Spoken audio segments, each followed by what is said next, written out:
America's former allies are increasingly ditching planned spending of billions of dollars for US military technology, and particularly the F-35 fighter jet.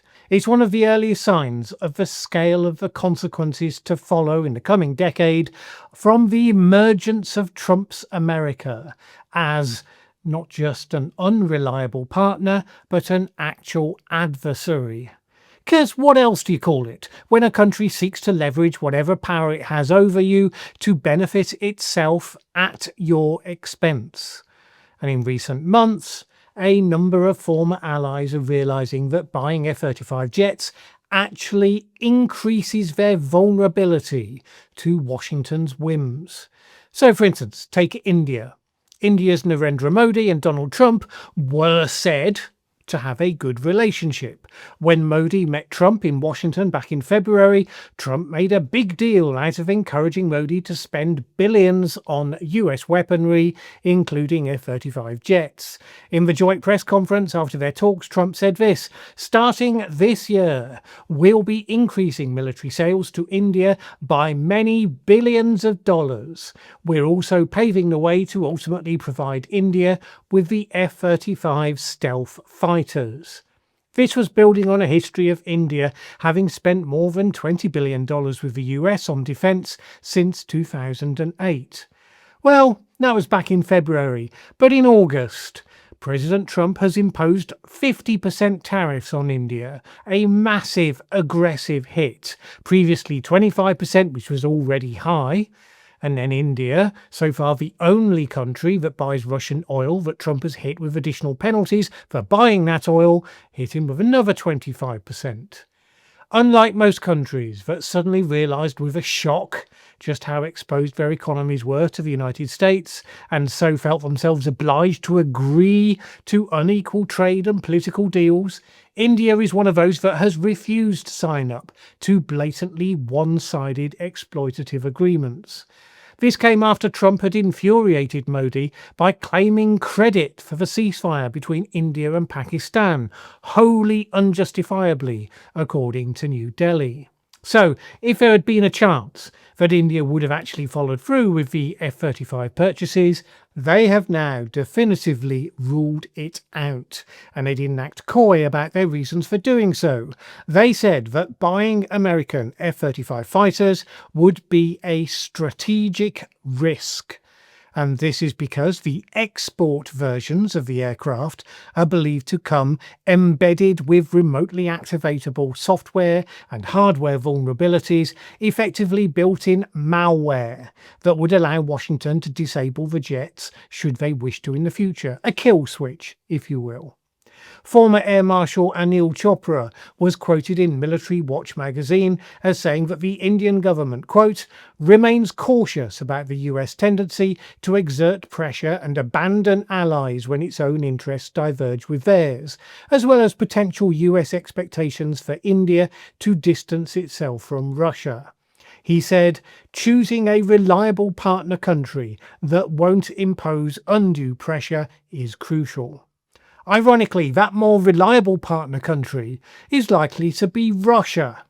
The Russian Su-57E jet has proven combat experience in real-world conflicts, and Russia is prepared to work with Delhi in a strategic partnership around localized defense manufacturing, because India sees the need to have greater control of its own weapons manufacturing and systems, to have full access to and knowledge of all the source codes involved in the equipment they use, to ensure that it has full sovereignty over its own weapons. Then take Switzerland, a country that had been living in shock for the last couple of weeks. Why?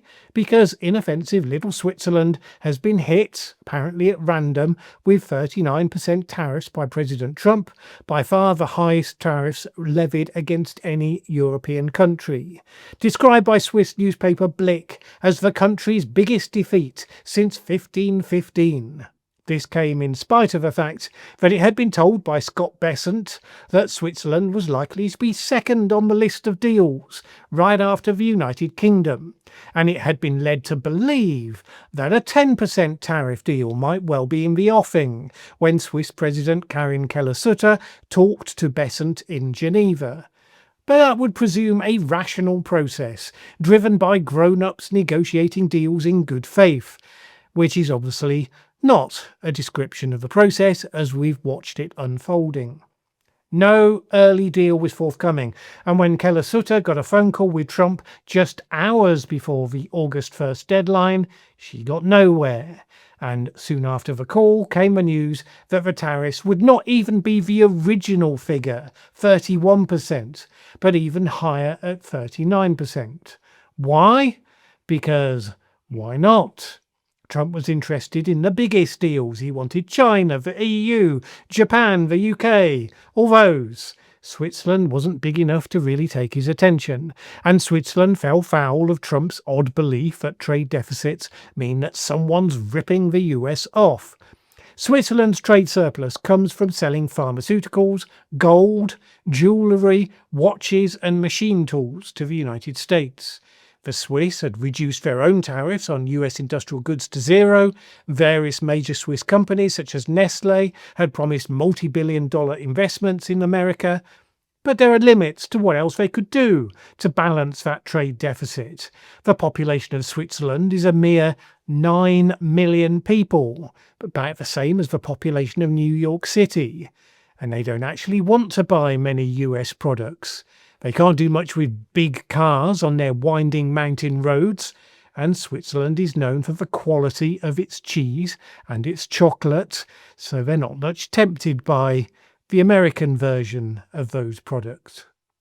Well, now they're also not much minded to buy F-35 jets either. The plan had been that they would buy 36 of them at a fixed price, at a total cost of 6 billion Swiss francs.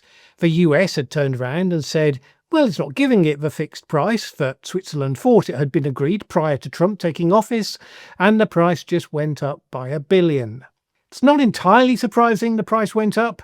The F-35s, made by US firm Lockheed Martin, have parts that come from more than 100 locations across the world. So, yes, tariffs are making at least some of those a great deal more expensive. Various lawmakers within Switzerland are now demanding that the purchase be cancelled.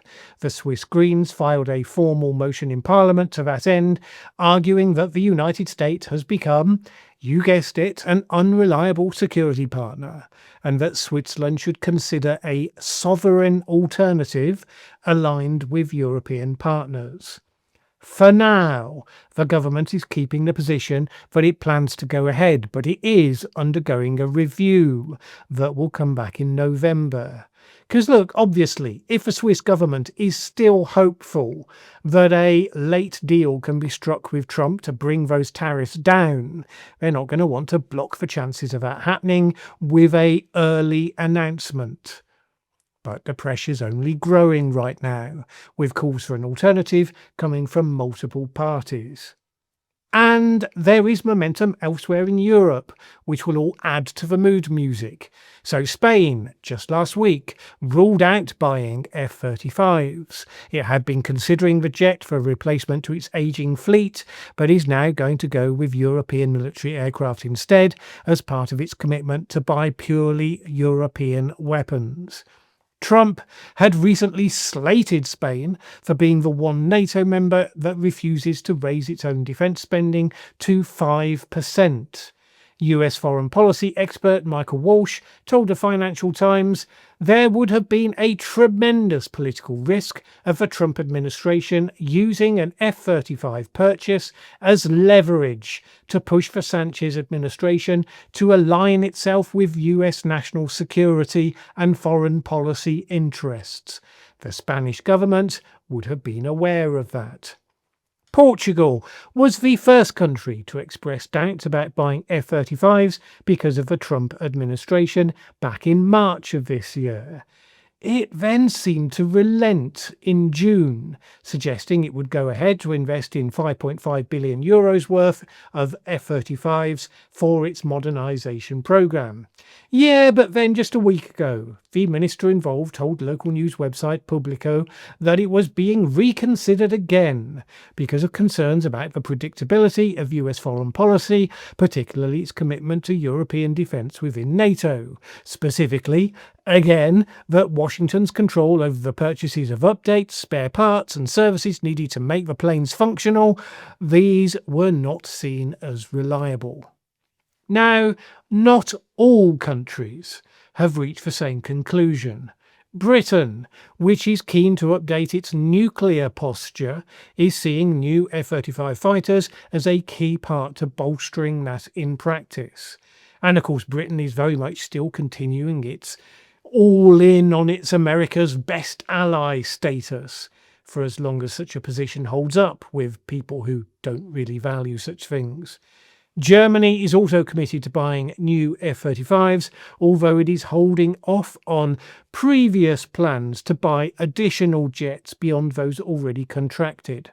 Canada is carrying out a review. It had planned to buy 88 F-35 jets. It's been looking at whether it could buy 72 of those from non-US companies instead. Again, it's a country awaiting a deal with Trump, probably not going to preempt those discussions by ruling out something that might be used as a bargaining chip at some point. All of this is just the beginning, but it's worth noting because of this. Countries don't mess about and make political gestures when it comes to defence procurement. Whether people like or dislike the president of the day, just not generally a factor that would play into those decisions. You want the best equipment for your needs in a stable and dependable environment so they can be used when you need them, because they are long-term investments upon which national security depends. The fact that so many countries are looking elsewhere or considering so is hugely significant. The fact they're doing so because they've lost trust in the United States as a reliable partner, or indeed as a partner at all, that is an indicator there is much more of this to come in the years ahead. Much of it over the coming decade will be invisible, because you don't notice people not buying something, usually. But many, many more of these decisions are going to be affected by the desire to reduce exposure and risk to the United States. Because yes, you can bully people when you catch them off guard, and they become vulnerable to you doing so because they trusted you. But they will work hard and fast to reach the point where you can never do that to them ever again. And that isn't dependent on any assumptions about who the president will be in 2029. Because 4 years ago, Joe Biden, attending his first G7 summit, he announced America's back. But he wasn't. And with its deeply polarised society and all those broken guardrails from this presidency, it is never going to be seen as reliable again. Not until it properly sorts itself out, whatever that looks like. Will Donald Trump live long enough to see all these consequences coming home to roost? Doubtful, because it's a long-term process. But of course, if he did, he'd just blame it on the then incumbents, whoever they might be. This would never have happened if I were president. No, it happened because you were president. But those who come after him, the ones who inherit the MAGA mantle, as America continues its decline on its slow and then fast trajectory, they will probably be pointing back at this administration and blaming Trump after the event for all the catastrophic things that will have gone wrong since. And while these F-35 sales are not the only signs you can point to visible in the world today, just 7 months in, they are certainly amongst the most significant early signs of what must inevitably follow.